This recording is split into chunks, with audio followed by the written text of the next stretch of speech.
प्रिय बच्चों, Hindi Prabodh online study channel में आपका स्वागत है। मैं हूं किशोरी लाल भजन। आज हम जमा 2 हिंदी अभिव्यक्ति और माध्यम अध्याय 4 कैसे बनती है कविता विषय के अंतर्गत कविता के घटक उप विषय पर पढ़ेंगे। समय को बर्बाद किए बिना सीधे ही पाठ्य विषय पर आते हैं। और हाँ, मेरे चैनल पर लाइक तथा कमेंट्स जरूर करें। यदि आप मेरी वीडियो को पहले पाना चाहते हैं तो चैनल को सब्सक्राइब कीजिए तथा बेल आइकन को ऑल पर सेट कीजिए। प्रश्न संख्या 4, कविता के घटक कौन कौन होते हैं, वर्णन करो। उत्तर, कविता के अलग अलग विद्वानों ने कुछ घटक निर्धारित किए हैं जो इस प्रकार स्पष्ट किए जा सकते हैं। नंबर 1, कविता समय की उपज होती है। उसका स्वरूप समय के साथ साथ बदलता रहता है, इसलिए समय विशेष की प्रचलित प्रवृत्तियों से भी कवि अवश्य परिचित होना चाहिए। नंबर 2, कविता छंद के आधार पर 2 प्रकार की होती है। नंबर 1 छंदबद्ध और नंबर 2 छंद मुक्त।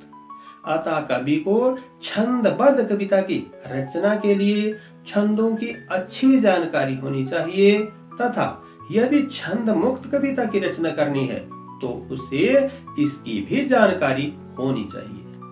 नंबर 3, कम से कम शब्दों में अपनी बात कहना कवि की ताकत बन जाती है, इसलिए उसमें गागर में सागर भरने की क्षमता होनी चाहिए।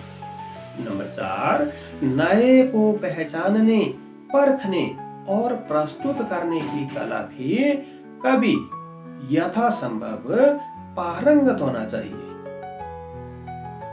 नंबर 5, कविता की रचना करने के लिए कवि को अनुशासन से गुजरना पड़ता है, अतः कवि का अनुशासित होना आवश्यक है। नंबर 6, कविता में संकेतों का बहुत महत्व होता है, अतः कवि को संकेतों की अच्छी जानकारी होनी चाहिए। नंबर 7, कविता की रचना के लिए काव्य हेतु अर्थात प्रतिभा, व्युत्पत्ति और अभ्यास का पर्याप्त महत्व होता है, इसलिए इसके बारे में भी कवि को जानकारी होनी चाहिए। नंबर 8, जहां आचार्य भट्ट ने काव्य के उद्देश्य धर्म, अर्थ, काम और मोक्ष स्वीकार किए हैं, वहीं कुछ अन्य विद्वानों ने प्रेम, ईश्वर प्रेम, राष्ट्र प्रेम, मनोरंजन और शिक्षा इत्यादि को भी इसमें सम्मिलित किया है। अतः कविता के निर्माण के लिए काव्य के घटकों की महत्वपूर्ण भूमिका रहती है।